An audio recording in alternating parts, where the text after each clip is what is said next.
God? God is love.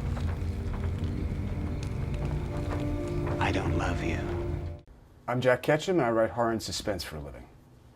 I like to write what I want to read, so that I'm trying to please myself first. It's not really likely that I'm going to be jumping on any bandwagons lately because there's very few things I want to revisit more than once or twice. It's unusual for me to have written a sequel to anything. There's actually a sequel to the sequel, which I just finished with Lucky McKee, the filmmaker, called The Woman. And that was a lot of fun to do, and it was mostly fun to do because of the process in which we did it. It's a book and a film together. We conceived them both as one project, and we IM'd one another, and we thought it through that way over the course of a few weeks. And so all of the details were down for both film and book before either of us started working on it.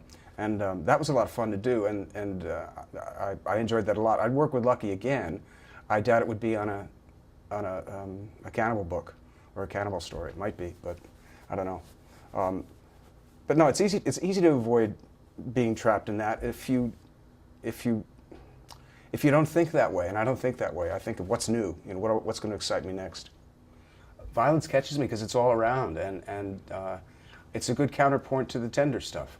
If you can start by horrifying someone, you can easily grab their attention for one thing, and then you can bring them along the path to sort of the better things that we do to one another, for one another, to loyalty, courage, love, things like that.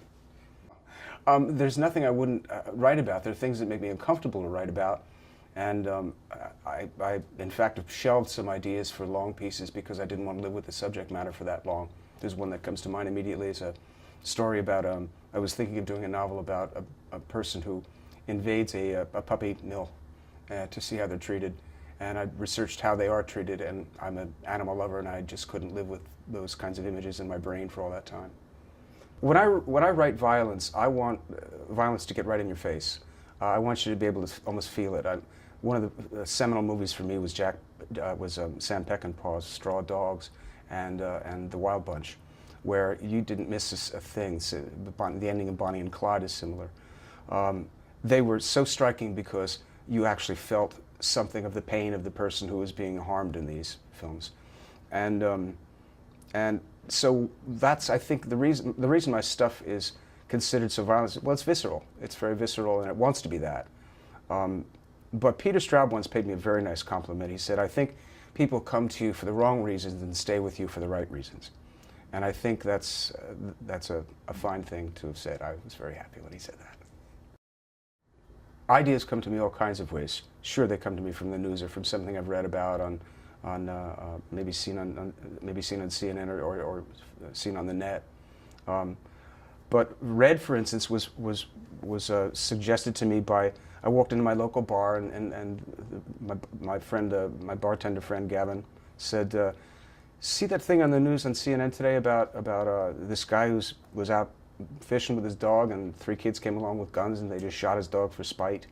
And I said, "No, I didn't see that." So we started talking about this news clip, which I never saw, and that kicked off an entire novel. So it can be a conversation, it can be something suggested by my past, or a combination of those things. I scrapbook a lot. I keep a lot of ideas going on at once. I've got a big bulletin board with a lot of ideas on it. And so sometimes one will match the other, and I'll go, "Oh, there's a story there." Or there's the gist of a story, there's the germ of a story there.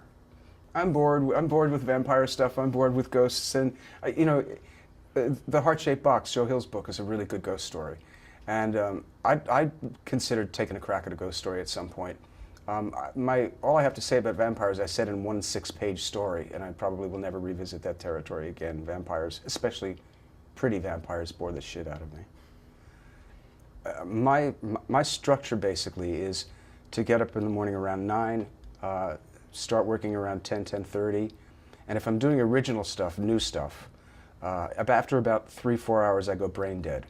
I've learned over the years that I may write myself into a corner after that, so I've sort of learned physically when I'm tired and when to stop.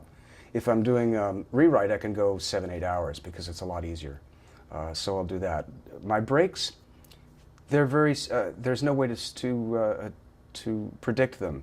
There have been times when I've been writing and have been such a good feeling, I've had such a good feeling about writing, that particular time that I've forgotten to eat, I've forgotten to shower, I've forgotten to brush my teeth. And it's 2 o'clock in the afternoon, I go, oh shit, I better get my act together, I've got to go out. You know, so it depends on what the day is, really. But basically, I'd say I get about 3 to 4 hours of original stuff in a day, and that's about it. Writers are not like 9-to-5ers in that they have a set pattern, the thing that they're going to do every day. They have to sort of think about that before they get around to actually sitting and applying ass to chair.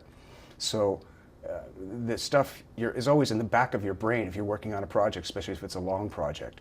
It's always there to some degree. So you're literally living with the material for a while, and you better like it. You better be able to deal with it.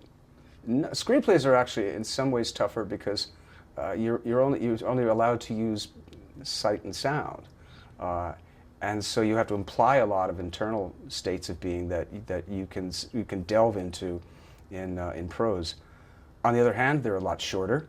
It takes you about 1/3 of the time to write a screenplay, maybe even less than it does to write a novel, depending on the length of the novel. And it's a lot simpler to do them because you are formatted more than you are with a novel. The decisions that you have to make with a novel are many. What's the point of view? Do I want to get inside this person's head, or do I want to show it? How much of the atmosphere do I need to make that work, or should I make it spare and sparse? All these aesthetic decisions you're making with a novel that you really don't have to make in a film. So they're different, and they're both fun to do. They're just different kinds of fun. I did the screenplay for Offspring, and I did lose some. I had the cannibal kids, for instance, practically naked, and in some cases stark naked, and the woman too. The rating system could not have lived with that, especially with children. So the producers and director decided to dress them up. I wish they hadn't, but that's the way the world is. A lot of my books are being translated into films. In the first one, The Lost, I thought, that's got a good shot because it's kind of a cinematic piece to start with. I was really shocked when The Girl Next Door was made because I didn't think anybody was going to want to do that. In fact, Stephen King at one point said, they say there's only 3 things that are certain, death and taxes, or 2, I guess it is, 2, death and taxes. And he said the other is that Disney Pictures is not going to make a movie of The Girl Next Door. Of course, that Disney didn't, but that it got made at all, and as well made as it did was sort of surprising. The third, Offspring, is strange because it's a sequel to a book that's never been filmed, which has been optioned and actually sold many times before. It's owned by someone else now who I guess just hasn't come up with the cash to make it. So when they came to me and said, we'd like to make Offspring, I said, but the first one isn't done yet. And they said, we don't care. We're going to make it anyway. So that's the story on that. I think I like each of the films for different reasons, and some more than others. I'm not going to go into which ones. But I think that I've been very lucky in that in each case, each filmmaker has tried very hard to pay attention to the source material. They haven't run roughshod over it. For instance, the way Kubrick ran roughshod over Stephen King's The Shining, and implied his logic on a perfectly fine novel. There are things about them each which startled me and I liked. I can name a few. The ending of The Lost I thought was just, whoa, that was so intense.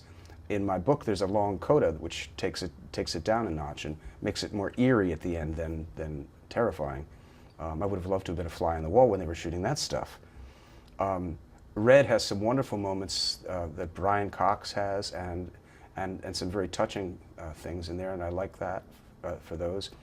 The Pollyanna McIntosh in Offspring is terrifying as the woman. In fact, the project that Lucky and I conceived was actually after watching her performance. We decided this woman needs a whole movie, and she doesn't need a sequel as such. She doesn't need a Freddy Krueger or a Jason sequel. She needs something that focuses on her character completely. So I like that movie specifically for her, I guess that about covers it. Yeah. It's very flattering, and it's very gratifying when somebody comes up to you and says something like, I never read novels outside of school that were assigned to me, and then I picked up off season, and I've been reading novels ever since. Well, it doesn't get a whole lot better than that. That's really pretty cool. I get a lot of great feedback from my readers on my website, my message board on my website, and that's made me smile many mornings getting up and seeing, somebody really got that book. That really moved them or it made them laugh or whatever. Traveling doing the signings can be a lot of fun. It depends on who's putting you up, where they're putting you up, what the company is like, what the fans are like, the readers. I shouldn't say fans. I think fans are for movie people, book readers are for book people. But for the most part, yeah, it's a nice break. It depends. It can be grueling. I did one recently where I was in France and Germany, and I wasn't well at all. I was feeling really ill, and that was hideous because being sick, as awful as it is, and then being sick abroad is very bad. And I had appearances to make and stuff to do. So, sure, I'll tell you a little because I don't want to give away too much. The woman picks up right after Offspring. The film of Offspring ends. If you've read the book of Offspring, everybody's dead at the end. All the cannibals are dead at the end. But they didn't do that in the film. They decided to let this woman continue on living. So, because Lucky and I were so taken with her, we said, all right, we'll take a leaf from the film. And in both book form and in film form, we're going to just follow her through. She's all alone now. She's lost her entire family. And she's found a cave. She's taken away from a wolf. And she's tripped over one day by this hunter who is a country lawyer, and he's kind of twisted. In fact, he's extremely twisted. And he decides he wants to tame her. And he's got a wife, 2 teenage children, and a little girl. And that's all I'll say about that.